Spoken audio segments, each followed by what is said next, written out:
Otep à tous, bienvenue sur la chaîne des panafricanistes, par essence, par conviction et par excellence, celle des citoyens kémites par nécessité et obligation de combat.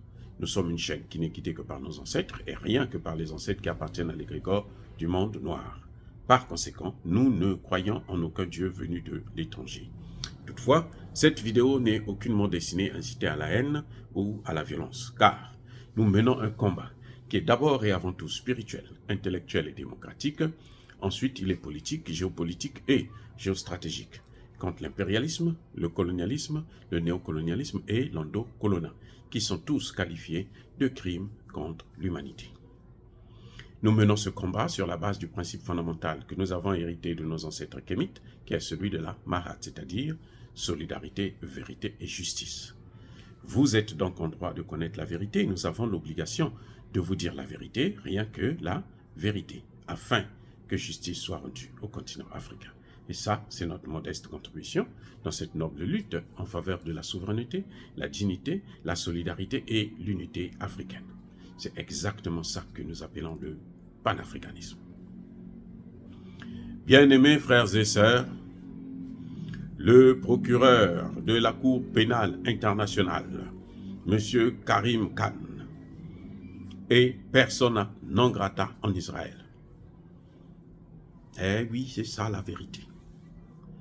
Monsieur a voulu se rendre en Israël pour aller enquêter sur la situation des crimes de guerre de Israël à Gaza. Les Israéliens lui ont fermé la porte au nez. On a dit, va te faire foutre avec ton droit international. Va te faire voir ailleurs, pas ici.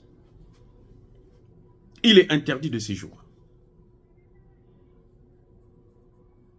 Monsieur n'a pas lancé un mandat d'arrêt international contre Benjamin Netanyahou ou bien son ministre de la Défense, qui est un véritable va-t-en-guerre aussi.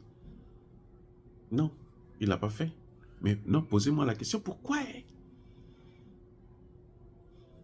Pourquoi quand c'est en Afrique, alors tout le monde se lève, tout le monde se mobilise, tout le monde devient excité, et les Africains eux-mêmes, ils sont contents. Nous, les Africains, nous acclamons. Chaque fois qu'on prend un, on amène à la Cour pénale internationale, vous avez des gens qui acclament. Écoutez, quand on a amené Gbagbo, lesquels qui ont acclamé les premiers? Ce sont les Ivoiriens, à commencer par Alassane Ouattara et Guillaume Soro. Guillaume Soro, là. Ils ont acclamé, ils ont dit, oui, ils méritent ça. Ce sont eux qui ont mis, parce que la Côte d'Ivoire n'était pas signataire du traité de Rome de 2000, portant la création de la Cour pénale internationale. C'est au moment où Alassane Ouattara prend le pouvoir. Quand Laurent Gbagbo est arrêté, c'est là que le procureur, à l'époque, un certain Silvano Olympio, quelque chose de ce genre, c'est un Brésilien, je crois. Ocampio, voilà. Ocampo. Un certain Ocampo. C'est lui qui va dire, mais il va se rendre compte, mais nous, on a arrêté là, on n'a pas. La Côte d'Ivoire n'est pas signataire. C'est à ce moment maintenant que Alassane Ouattara va signer le traité. Guillaume Soro était là. Pourquoi il n'avait pas dit non, non, non, non, on ne fait pas ça? Ou bien on ne peut pas le juger parce que c'est... même si on signe maintenant, lui, il a été arrêté avant la signature, alors laissez-le tranquille. Non. On l'a pris, on l'a amené, ils ont acclamé. Et aujourd'hui, quand on demande à ce que Alassane Ouattara puisse passer aussi là-bas, tout le monde se fâche. Bref, ce procureur, il danse quand il est en Afrique. Quand il est ailleurs, il ne peut pas danser. La procureure qui avait condamné Gbagbo, Karim, je ne sais pas quoi, plutôt Ben Soudan ou quoi là. Cette dame-là, à un moment donné, s'est dit, oh bon, je vais essayer de voir un peu, je vais toucher maintenant les Américains pour montrer que j'ai le pouvoir international. Les Américains lui disent, ah bon, tu veux venir ici? Un, tu ne mets pas pied ici. Deux, si tu oses encore parler de crimes de guerre commis par les ressortissants américains, les militaires américains, tu vas voir ce qu'on va faire de toi. Quelque temps plus tard, madame a perdu son fils dans un accident, ici aux États-Unis. Il n'y a pas d'explication à cela. C'est des conditions troubles. On dit seulement qu'il se droguait ou quelque chose de ce genre. Mais bref, vous voyez, le hasard a fait que ça se passe comme ça. Donc, on ne sait pas. Elle est en train de, à sa manière, de payer ce qu'elle a fait à l'Afrique. Ne jouez pas avec l'Afrique, les gars. Ne jouez pas avec l'Afrique. Tout ce que vous faites à l'Afrique, là, quand ça se retourne sur vous, là, vous allez mettre les mains sur la tête. Que les autres viennent jouer avec nous. Mais nous-mêmes, les Africains, surtout là, ne jouons pas avec l'Afrique. Bref, je voudrais montrer à travers cette vidéo que la Cour pénale internationale, c'est la Cour pénale internationale africaine. Des Africains. Vous avez Poutine, le procureur a lancé un mandat d'arrêt sans avoir mis pied en Russie. Et il a lancé un mandat d'arrêt, sachant que la Russie n'est même pas signataire de cette cour. Donc la Russie ne reconnaît pas l'existence de cette cour. Mais quand même, il a émis. Parce qu'il se dit, nous on a tous les pouvoirs.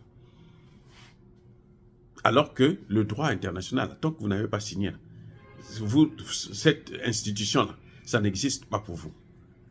C'est ça le droit international. Si vous n'êtes pas signataire, cette institution-là n'a aucun droit sur vous. En principe, la Cour pénale internationale ne peut pas juger Poutine.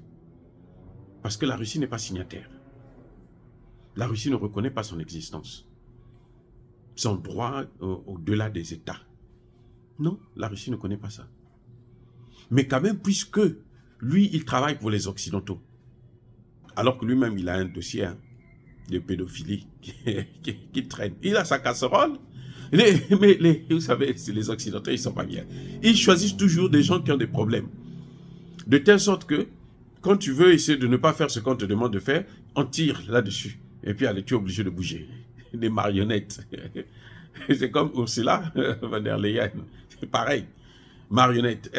Tricher pour son doctorat. Tricher pour voler l'argent du Covid, ainsi de suite. Les vaccins et autres. Donc, on la tient par ça.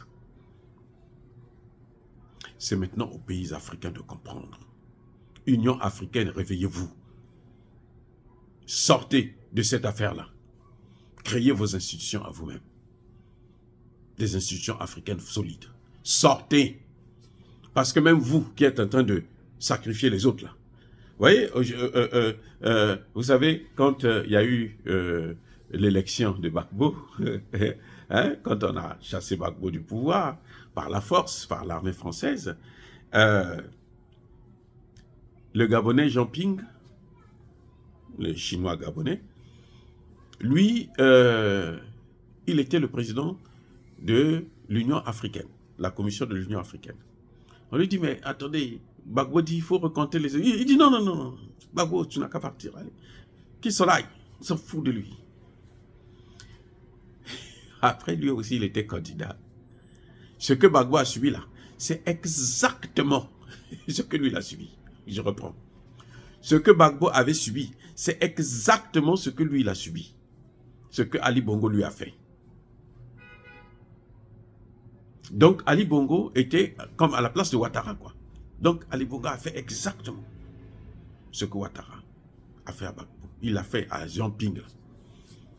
Et il appelle maintenant la communauté internationale. On va recompter les urnes. La communauté internationale dit non, toi tu as perdu. Va-t'en.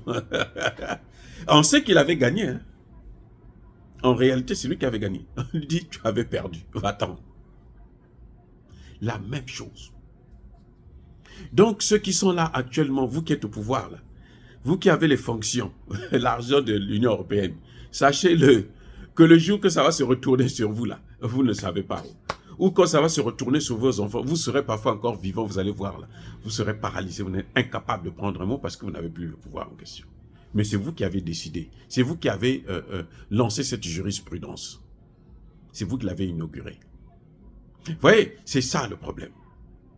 Donc, j'attire l'attention des Africains sur cette Cour pénale internationale de merde pour qu'ils puissent prendre des responsabilités, sortir en bloc et laisser les Européens se juger entre eux là-bas.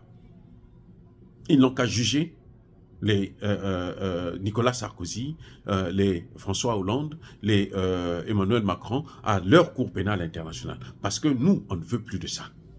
Dire cela, c'est inciter à la haine ou à la violence. Non, il y a ma colère veille. Nous voulons la justice, mais pas une justice à deux vitesses. Soyez bénis. Je persiste et je signe. Soyez abondamment bénis par le Dieu des Kémites et par nos ancêtres angélisés. Mais que tous ceux qui persécutent le continent africain le pillent et le déstabilisent. Qu'ils soient noirs, blancs, chinois, arabes, indiens, juifs ou qui qu'ils soient. Qu'ils soient punis, maudits, foudroyés, neutralisés, écrasés, effacés par ce Dieu des Kémites et par nos ancêtres angélisés. Vive l'Afrique éternelle, j'ai dit et j'assume.